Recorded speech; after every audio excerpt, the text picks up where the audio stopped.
Кој знае дали ќе ние бевме поборници да го срушиме тој систем. И не вредат веќе ништо, илјадници зборови, застарени срамни слова, о мртвите томоси,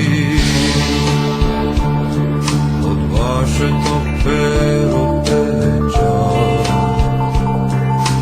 настила отровни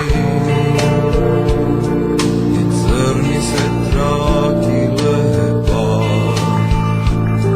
на прстите Балкани. Ширени раце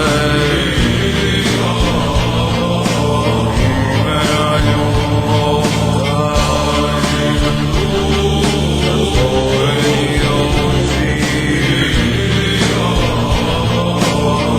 имена правдата.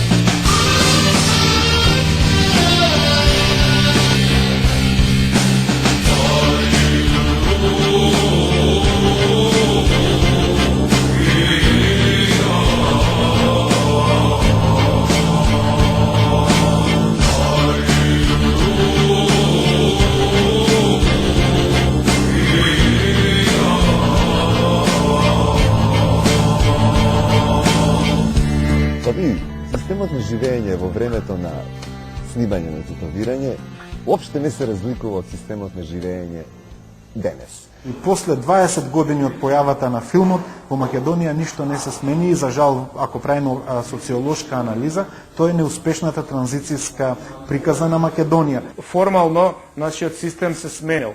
Тој ги има своите предпоставки да се каже дека ние се демократизираме. Но во одредени детали се уште може да се констатира дека стоиме во место. Илија. Да. Отпусницава ти е тука. Добро, фала Богу. Ама не е подпишана.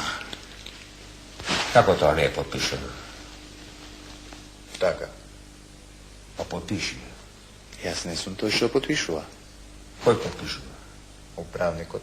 Па нека е подпиши. Таму нема никој. Како тоа нема никој?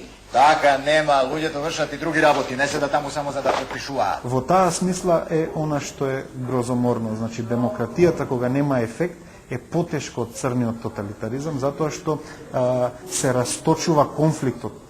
Ти не можеш да кажеш зошто си незадоволен. Јас сум незадоволен затоа што нема ефект. Тогаш имаш 1000 извинувања зошто ефектот не е постигнат. Но твоето основно демократско право да кажеш, никој не ти го оспорува. Или како што е тоа, значи, убаво доловено во култната филмска реплика, како сакаш да те шишаме, сакаш вака или така, а на крај сепак сите исто не шишаат.